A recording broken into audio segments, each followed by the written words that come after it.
Yep.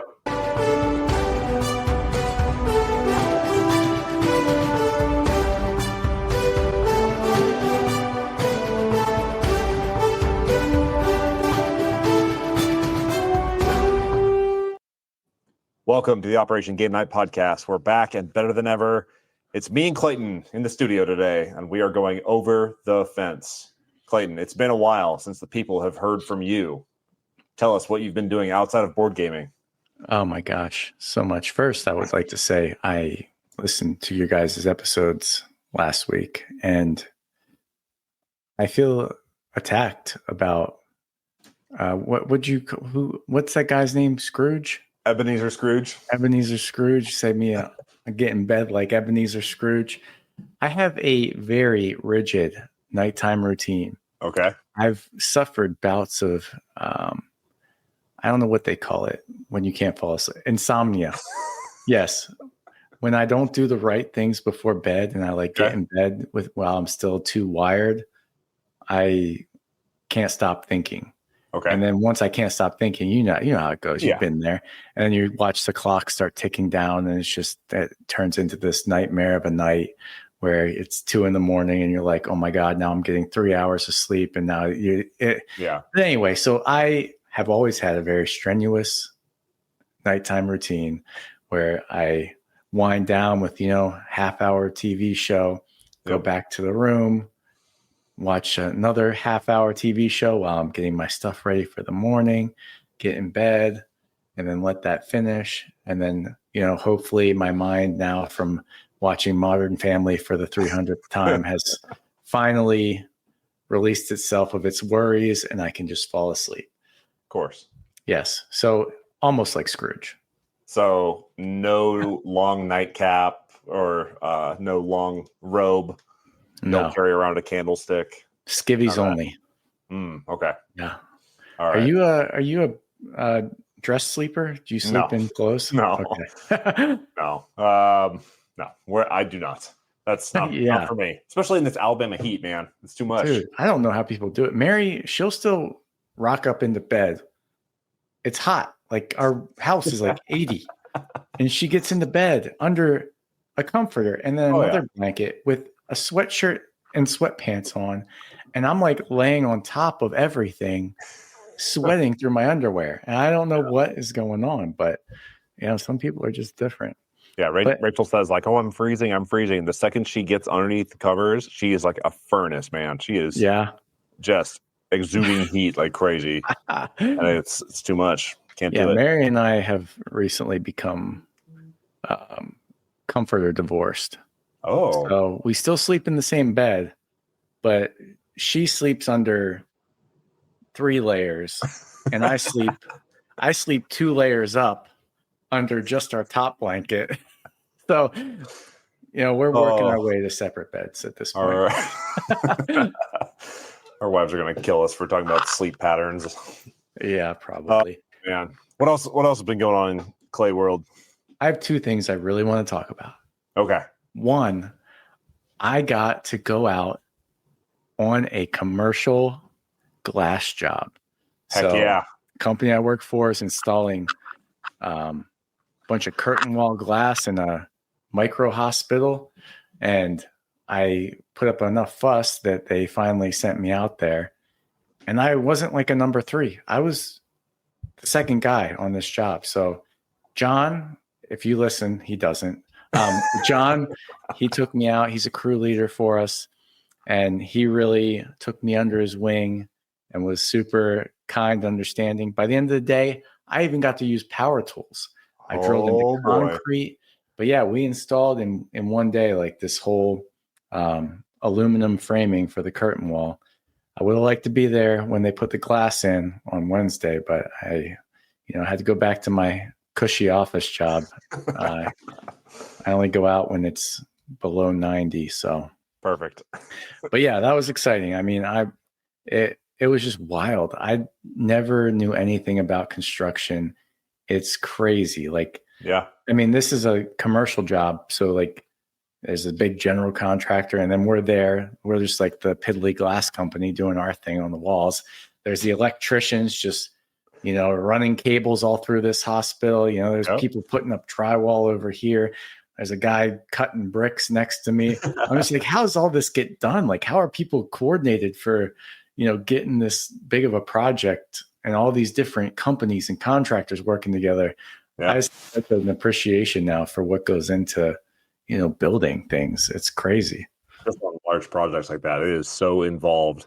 They have their like Gantt charts that they set up, and they are just this like spaghetti web of all these tasks that need to be accomplished. It's pretty impressive. Yeah. So that man. Yeah, that's a big thing. But the other really cool thing is Mary and I.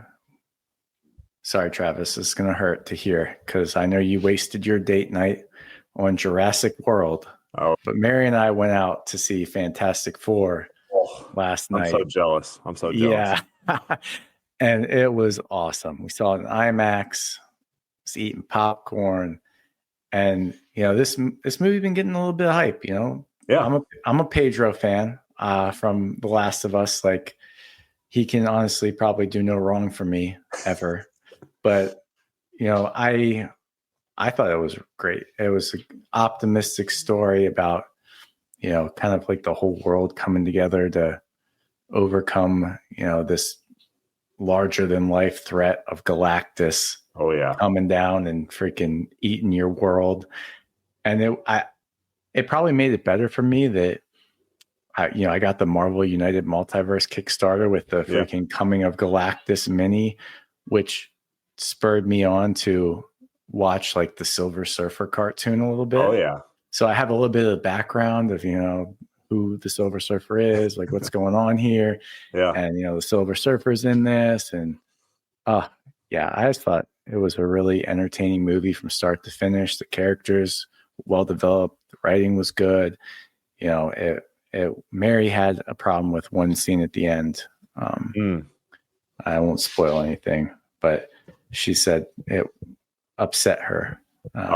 But like continuity issue or like no, in a like, way that is just cringy or not in like a. She just didn't like it personally because of they involved a baby in a way that she didn't care for. Okay. Great. So yeah. But anyway, but all that aside, definitely recommend checking that movie out. It is a lot of fun. Sounds like a lot better than Jurassic World. Oh yeah. Yeah. I'm excited to see it. Did you bring your Galactus Marvel United miniature to the theater with you? I did not, believe it or not. I wish I had thought of it. Maybe next time. I did get the fan cup though. Oh, nice. What's on the fan cup? Did they do a special one? Just a picture of the Fantastic Four people. Did they do like a commemorative popcorn bucket for this one? I think they did, but we didn't get a big bucket. We got the little one. Wow. Doesn't Vic collect buckets or something? Yeah, he's got a bunch of the at least the theme park ones that they do. Yeah. Yeah, but then I went back today.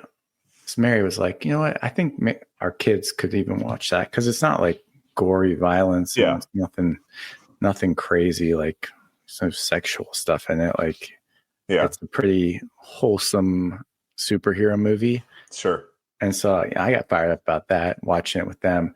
And then, so I looked up Fantastic Four movies on Disney, and the Fantastic Four Rise of the Silver Surfer was on there, and it was PG. Yeah. So I was like, I can play this. And just from the jump, I was like, oh, this is horrible. Yeah. It's, I mean, compared to what I just watched PG, last that's night. For sure. Yeah. It's like, I mean, good Lord. And just like, it was just not a good movie. I mean, I didn't finish it. I was watching it. It's like, got spoiled on Pedro Pascal. Yeah. I mean, even the old school, I say like, was it 2005 maybe that movie came out? Yeah, that was 2005. That Silver Surfer is like kind of scary just to look at, let alone hear him talk and see him like seep through the floor and stuff. It's pretty, it's kind of spooky. Yeah. I mean, for its time, the graphics were good. It was just like cringeworthy writing and just, ooh. Yeah, I mean, the first couple Fantastic Four movies were okay, and then they did like the reboot, and then the other reboot, and it just has gone so downhill. But I'm glad to hear that this one was good. yeah, hopefully this is a step in redemption for the intellectual property. And since we're talking superhero movies, I've Yeah. also heard good things about Superman. I've not seen Superman, but it's getting good reviews. People seem to Yeah. like it. I don't want to feel like I was bashing Superman when I called him the Blue Boy Scout. I am all for Superman. I'm glad that this movie is good and people are enjoying it. Yeah, we were up in the air about Superman or Fantastic Four. And really, it was the Pedro factor that pushed me over. I just picture you sitting on the ground, like in your room, and you have like your Superman action figure and like your Galactus thing from Marvel United, and you're like looking. I don't want to play with you anymore. Jeez, But nice. I'm What's glad you going on enjoyed with it. you, man? I was going to ask you because I'm fired up right now. We watched the McMahon documentary on Netflix. Yep. Did you watch their Unreal documentary? Just started it. Oh man, I watched the first episode. I watched all of them. I like binged them. Oh yeah, it's so good. I think I'm a WWE fan now. Really? Rhea Ripley, huh? And SummerSlam is going on right now. You can stream it live on Peacock. It's like going on right now as we speak. You can stream it on Peacock. I turned it on. We probably should. I turned it on. Rhea Ripley was the very first fight, and I got to watch that right before we hopped on. So it got me pumped up. But yeah, I was like scrolling through the WWE like online shop looking for like merch. I might. Oh my god! I think I'm into it, man. I'll get into it with you if you want to get into it. If you want to be in this WWE, I told Mary after watching that Unreal thing, I'm like, dude, there's a lot that goes into this. I think it really is art. And that's the thing. Like by the end of that, because Rachel did the same thing. She's like, "This is stupid. Like, this is so fake. Why would anybody watch this?" Okay, people have watched soap operas for years and years and years. Days of Our Lives is like still running. People go to the theater to watch people do plays live. It's literally the same thing. They're just like bashing each other's heads in, and it's kind of a little bit lowbrow, but like, who cares? Like, I'm into it, man. If I can watch somebody get suplexed from 20 feet up in the air, like, why not? Yeah, there was a period in my life when I was into it. I can't remember how old I was, but there was like a time for maybe a year where I watched every Monday Night Raw, every Friday Night SmackDown, and I like knew who was beefing with who. Yeah. And like once you kind of get into it, it really does get exciting and addicting, and you're like, holy cow, what's going to happen next? So the whole premise of Unreal, for those that have not seen it, is they are doing the lead up to WrestleMania. So they do their, I don't even remember what the first big event is, but it's maybe like 2 months ahead of WrestleMania. They start to really solidify some of these storylines that they're going to carry through WrestleMania and through SummerSlam. And so John Cena is in his last year of wrestling, and they kind of show you behind the scenes of the different wrestlers and, you know, who's on the rise and who's, you know, 1 foot out the door being John Cena. And they just kind of show you behind the scenes. And even though they tell you up front, like, this is all fake, we engineer these stories, when they show you the matches, you are still invested in them. So after I hop off this, I'm gonna go turn on some SummerSlam and get back into it, because I'm into it, man. John Cena and Cody Rhodes, the American Nightmare, are fighting tonight. And are they really? I think this is John Cena's like last thing. I think this is it. So yeah, I might tune in just for this like moment in history. Like, John Cena's been wrestling for 25, 30 years now. It's crazy. So 30 years. He's like maybe 25. But still, he's pretty old. Yeah, the end of an era. He's moving on to bigger and better things. And you saying that's on Peacock? I thought Netflix like owns so WWE now. Netflix owns Monday Night Raw, and they own like documentary rights and stuff. They have like a bunch of historical matches that you can all watch on there. If you go, like, Netflix has like a WWE tab now, and you can flip through all of their historic stuff. It's pretty cool. But the live streaming for like their big events, WrestleMania, SummerSlam, that type of stuff, is Peacock. So you have to have a Peacock subscription, which kind of stinks. But if you got both, I already have it. So yeah, that's how I watch my Modern Family to go to sleep. Yep, that's right. So also on Disney Plus. So if you, it's on their Hulu tab. What is Modern Family? Oh, dang. Maybe you don't need both, but if you want to watch SummerSlam, then you'll get both.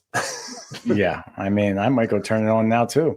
I'm pretty pumped about it. So next time you see me, I might be wearing a CM Punk tank top or something. Oh, is that your boy? After watching the documentary, I was rooting for CM Punk. He's like the old guy in the group. Yeah. He like left for a while. He had a lot of struggles, fought his way back in, got into good shape again. Yeah. And now they're like giving him his like victory tour. I support CM Punk. He's a good dude. All right. Yes. Yeah. You'll have to tell me what you think. Who you're rooting for by the end of this documentary. I'm gonna keep watching it. Yeah. Anything else you've been into, man? Oh man, whole lot of school, whole lot of military theory, whole lot of reading. Nothing fun anymore. Just school. Writing is hard. Did you know that? Writing is difficult if you have not done it in a while. Yeah, I don't. I never was something I excelled at, and I can't imagine it would be any better now. Yeah. Great texter. I'll text. Can I just text you my essay? Yeah. Yeah. So we haven't done a whole lot of writing yet, and that's what makes me nervous. We had to write like a 2-page outline on something, and I started that 2-page outline for far too long. Like, Academy days, we'd start at 11:30 midnight the day before it's due or whatever, and just like jam out 10-page papers, no problem. Speak for yourself. Oh my God, dude, it's brutal. Like I have not flexed that muscle in a long time. I never stayed up past freaking 10 at the academy. I'm not kidding. You're like the only one, the only person. I know. My class rank reflects that. Yeah. So yeah, it's difficult. I've been focused on school and just like getting back into the groove of things. But I do have an update. My class, the people that I sit with every day, they're into board games. Like I'd say there's 11 of us. I'd say that there's probably 8 of them that are all into board games. So we got some ahead. Yeah, we got some irons in the fire for some boards and boards night. I pitched boards and boards. And one of the guys collects like bourbon bottles, like rare bourbon. And he's like, we can do a triple B. We'll do boards and bourbon. And then somebody said like, I like barbecue almost professionally. We'll do a quadruple B, boards, bourbon, and barbecue. Where does it stop? Can I bring banana bread? Hell yeah. Banana bread. Hell yeah. So anyways, the alliteration can't quit. We got some irons in the fire for some serious game nights coming up. More to come. I am excited to hear about it. This is going to be a fun year for Travis. I don't know about that, but we're going to get some gaming done. That's for sure. I don't know. Jared seemed to have the time of his life. So, well, Jared has the time of his life everywhere he goes. He's probably having the time of his life right now as we speak. At the Pentagon. It's probably where he is, honestly. Yeah. He tells us it's because he's taking care of his daughter, but we really know he's taking care of national security. The 06s at the Pentagon. Yeah. So, anyways, Jared, we miss you. If you're listening to this, we miss you. Come back. One day we will all 3 get together again. Someday we will get our crap together once again. Right with the world. Yeah. Awesome. Okay. Well, we did it. OTF in the books. I have been Travis. He has been Clay. This has been OGN, and we are out.